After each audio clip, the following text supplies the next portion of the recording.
রাব্বিল আলামিন। জিজ্ঞাসা করেছেন ওস্তাদ যে একটা হাদিস নাকি আছে এরকম যে শুরুতে বিসমিল্লাহ বলেনি তার ওযুই হয়নি। হ্যাঁ, ভালো কথা জিজ্ঞেস করেছেন। লা ওযু লিমান লাম ইয়াযকুর ইসমাল্লাহ আলাইহি আছে নাকি? আমি তো পড়েছি হাদিসটা যে ওযু হয় না, যদিও সংক্ষেপে হয়তো তর্জমা করা হয়নি, কিন্তু হাদিসে পড়েছি লা ওযু লিমান লাম ইয়াযকুর ইসমাল্লাহ, যে ব্যক্তি আল্লাহর নাম উচ্চারণ করলো না তার ওযু নেই, তার ওযু নেই। এই তার ওযু নেই মানে একেবারে নেই না পূর্ণাঙ্গ ওযু নেই? তো এই হাদিস সহিহ না যঈফ নিয়ে ইখতিলাফ আছে। যাই হোক, হাদিস আমলযোগ্য। তবে এই হাদিস নিয়ে বড় ইখতিলাফ রয়েছে। একদল এই জন্য বলেছেন যে বিসমিল্লাহ বলা যদি ওয়াজিব, একদল বলেছেন। আর একদল বলছেন না সুন্নত। আর একদল বলছেন যদি মনে থাকে তাহলে ওয়াজিব, আর ভুলে যায় তাহলে মাফ। আর এই যে মধ্যবর্তী যেটা মাঝামাঝি ফতোয়া বললাম এইটাই ঠিক। আপনার স্মরণে আছে, উযু করতে যাচ্ছেন, বিসমিল্লাহ বলা মনে আছে, তারপরে পড়লেন না, তাহলে আপনি ওয়াজিব ছেড়ে দিলেন, উযু হবে না। আর যদি মনে না থাকে তাহলে প্রত্যেক মুমিনের অন্তরে আল্লাহর নাম আছে বিসমিল্লাহ, সুতরাং আল্লাহ মাফ করবেন। জি, তবে বিসমিল্লাহ বলার যে নেকি ছিল উযুতে, ওই নেকিটা আপনার ঘাটতি হয়ে যাবে। আর তাহলে ওই হাদিসের অর্থ হবে যে কামেল উযু হলো না। যেই ব্যক্তি বিসমিল্লাহ বলল না তার পূর্ণাঙ্গ উযু হলো না, উযুতে অসম্পূর্ণতা থাকলো বা নেকি কমে গেল। এইরকম বেশ কিছু হাদিস রয়েছে, যেমন আছে লা ঈমান লিমান লা আমানাত লাহু, যার আমানত নেই তার ঈমান নেই।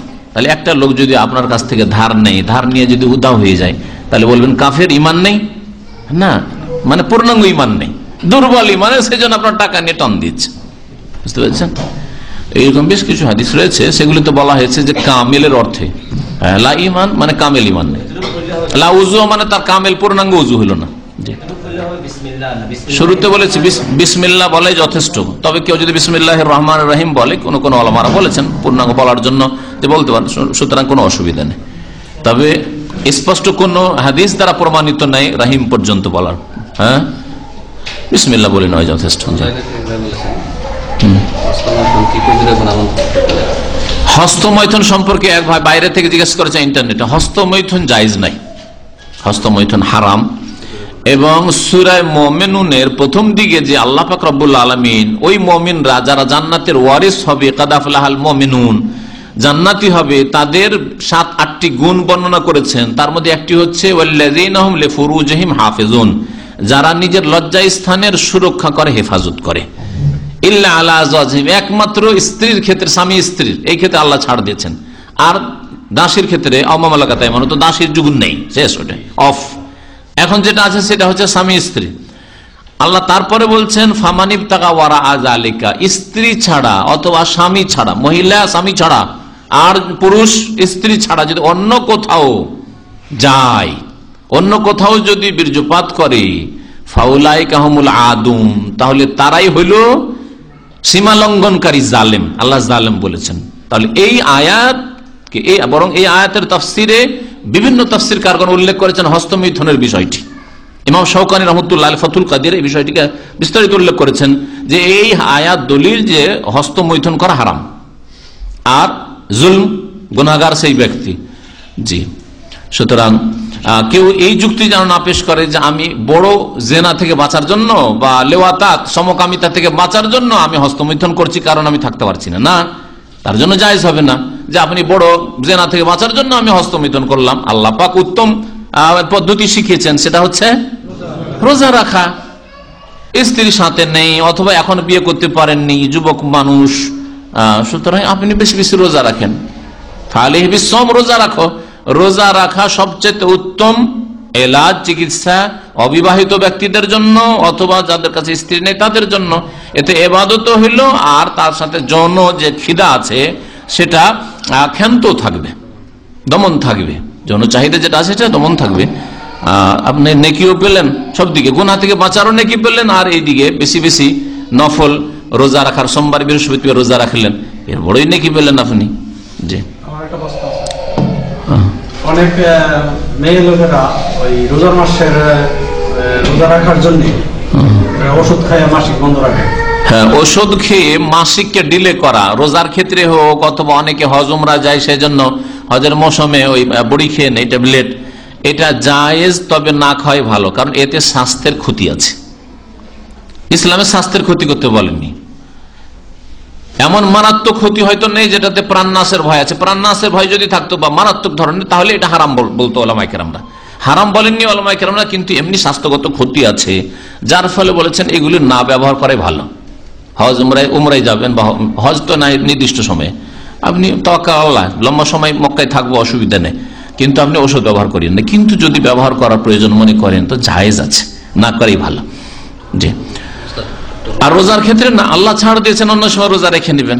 ওমরার ক্ষেত্রে যেই সপ্তাহে আশঙ্কা আছে এই সপ্তাহে মাসিক ঋতু চলে আসতে পারে, ওই সপ্তাহে আপনি চেয়েন না, আর গিয়েছেন তো বসে থাকেন, মক্কা গিয়ে সব কাজ করেন, ওমরার কাজ, ইহরাম বেঁধে নিলেন, থাকলেন, আপনি শুধু বাইতুল্লাহর তওয়াফ করলেন না, থাকেন 2-4 দিন, পাক হইলো তখন তওয়াফ করে ওমরা সেরে আসেন, কোনো অসুবিধা নেই। নাপাক অবস্থায় সব কাজই করতে পারেন, শুধু বাইতুল্লাহ তওয়াফ করতে পারবেন না। ইহরাম বাঁধেন মিকাত থেকে, হারামের ভিতরে ঢুকিয়েন না, বাইরে থাক, বাইরে যে সব খোলা ময়দানে সেখানে বসুক, দোয়া করুক, কোনো অসুবিধা নেই, জিকির আজকার করুক, তালবিয়া পড়বে, লাব্বাইক পড়বে, কোনো অসুবিধা নেই। তালাক সম্পর্কে আমাদের ভাইরা ইন্টারনেটে জানতে চেয়েছেন। তালাক সম্পর্কে আলোচনা আমার সূরা তালাকে আছে, সূরা তালাকে তাফসীরে অনেকটা আলোচনা এসছে, শুনে নেবেন, ইন্টারনেটে আছে। আর একটা আছে তালাকের বিধান, সেটা অনেক পুরাতন MP3-তে হইতে পারে, জানি না আছে কিনা ইন্টারনেটে, তালাকের বিধান হয়তো আছে, আর সেটাও শুনে নেবেন। আর ইনশাআল্লাহ তাআলা আর অভিশপ্ত হালালা হিল্লার বিয়ে এই সম্পর্কে বিস্তারিত আলোচনা ওটা ইন্টারনেটে আছে, অডিও ভিডিও দুটোই আছে। শেষখানে বলছি যে ইনশাআল্লাহ তালাকের আরো আলোচনা আগামীতে করা হবে, ইনশাআল্লাহ সময় সুযোগ করা হবে। একটা প্রশ্ন হচ্ছে যে বর্তমানে সাবানে বিভিন্ন কেমিক্যাল থাকে, গোসলে সাবান ব্যবহারের কোনো নিষেধাজ্ঞা আছে কিনা? সাবান ব্যবহারে নিষেধাজ্ঞা আছে কি জিজ্ঞেস করেছেন ভাইরা? না, সাবান ব্যবহারের কোনো নিষেধাজ্ঞা নেই। তবে যদি আপনাকে কেউ বলে বিশ্বস্ত সূত্রে যে এই সাবানে শুকুরের চর্বি আছে, তাহলে অবশ্যই ব্যবহার করা যাবে না। আর এমনি সন্দেহের ভিত্তিতে না লাক্স সাবানে বা অমুক সাবানে শুকুরের চর্বি আছে, এই সন্দেহের ভিত্তিতে কোনো মাসলা কায়েম হয় না। হ্যাঁ, যখন আপনার ইয়াকিন হয়ে যাবে, কাছাকাছি ইয়াকিন, দৃঢ় বিশ্বাস যে এটা বিশ্বস্ত সূত্রে জানতে পারছেন, ওই ফ্যাক্টরি থেকে জানতে পারছেন যে না এই দিয়ে হয়, তাহলে তখন বিশ্বাস হল। আর এমনিতে হয়তো একটা ব্যবসায় প্রতিষ্ঠানকে ক্ষতিগ্রস্ত করার জন্য এগুলো কথা পত্র পত্রিকা লিখে দিতে পারে, এগুলো কথা গ্রহণযোগ্য নয়।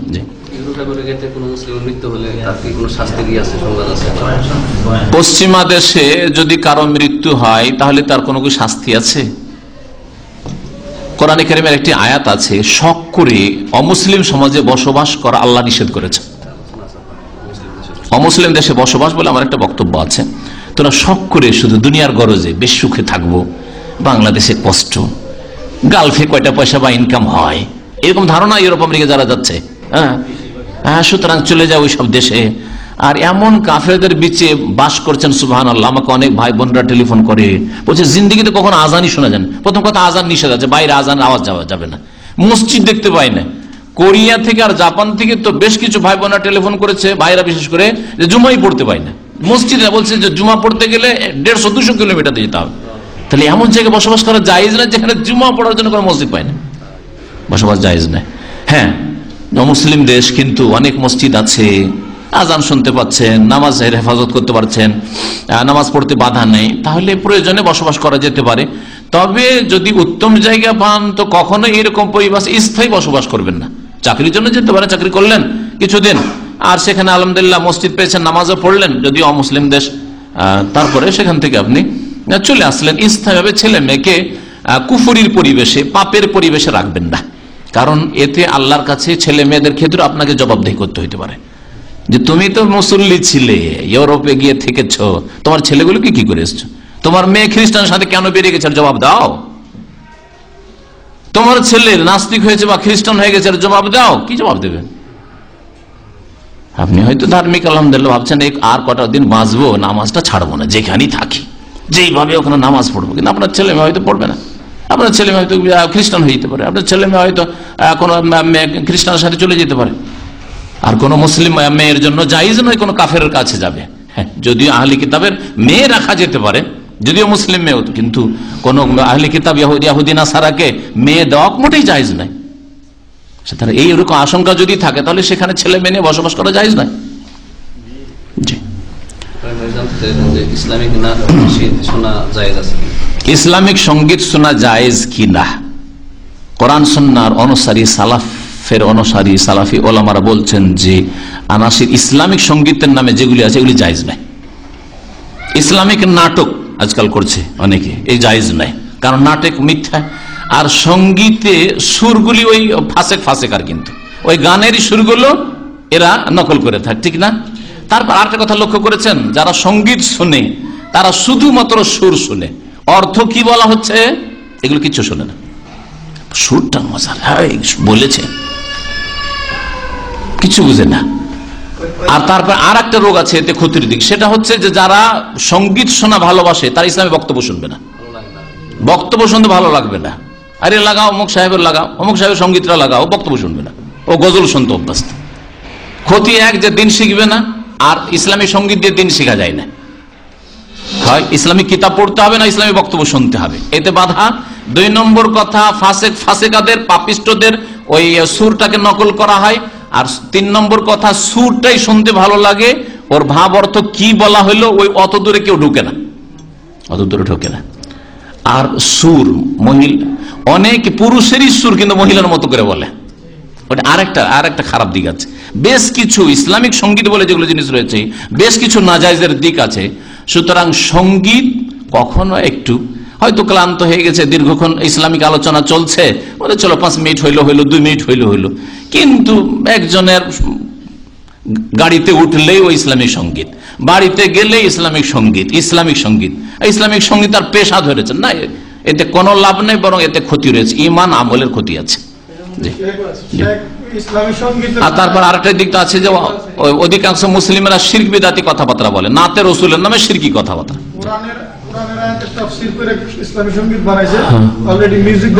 মিউজিক, তারপর মিউজিক থাকছে, মিউজিক হারাম। অনেকগুলি দিক আছে, অনেকগুলি। ইসলামিক সঙ্গীত এরকম না, ইসলামিক গণতন্ত্রের মতো খানিকটা ইসলামিক সঙ্গীত আজকাল হয়ে গেছে। ব্যাস খালাস, আজকে তো বাইরেরই শুধু প্রশ্ন হইল, আপনাদের 1-2 হয়ে যাক, যথেষ্ট। হ্যাঁ, মানে উঠছিলেন, হ্যাঁ কিছু বলছিলেন?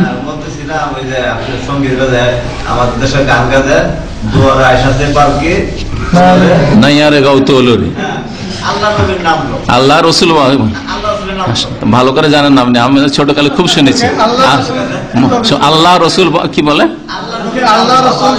আল্লাহ রসুল সবে বলো, এই যে এরকম করে বলে। হ্যাঁ, শিরকি কথাবার্তা। নজরুল ইসলামের জানতোই বাকি, মসজিদের পাশে কবর দিতে বলেছো, আজান শুনবে, আজান শুনে জান্নাত যাবে। নামাজ রোজা করেছি আল্লাহ পাক যেন মসজিদের পাশে আমার আজান দিও ভাই, মুয়াজ্জিনের আজান যেন শুনতে পাই, মরার পরে মুয়াজ্জিনের আজান শুনবো। বেঁচে থাকাকালে মসজিদে গেছি কিনা আল্লাহ পাক জানে।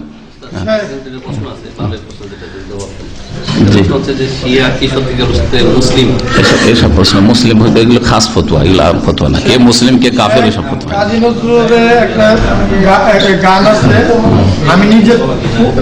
নিজেরা মুসলিম হন, কে মুসলিম কে মুসলিম না ওইসব খারিজ করা, বাইর করা আল্লাহর কাছে রেখে দেন। তার মধ্যে কথা আছে যে খেলিছো এই বিশ্বলয়ে বিরাট শিশু, সব ভণ্ড এইভাবে লিখছে যে শিরক কুফরি অনেক কথাই থাকে। যে সাল্লাল্লাহু নবিয়ানা মুহাম্মদ ওয়া আলা আলিহি ওয়া সাহবিহি আজমাইন। আমাদের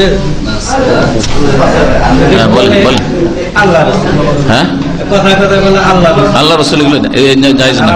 আচ্ছা, একটা আলোচনা, শিরকের বহিঃপ্রকাশ আলোচনা হয়েছে কি? শিরকের বহিঃপ্রকাশ বহিঃপ্রকাশ হয়নি, বহিঃপ্রকাশ আলোচনা করা যাবে। ওর মধ্যে এটা একটা, আল্লাহ রাসূল কাফন আমার আপন, কবর আমার ঘাটি, ওই কবরে যেতে হবে, থাকবে না কেউ সাথী। ওই কবরে যেতে হবে, থাকবে না কেউ সাথী। কাফন আমার আপন, কবর আমার ঘাটি, ওই কবরে যেতে হবে, থাকবে না কেউ সাথী। ওই কবরে যেতে হবে, থাকবে না কেউ সাথী। থাকতে হবে নিরালায় একা।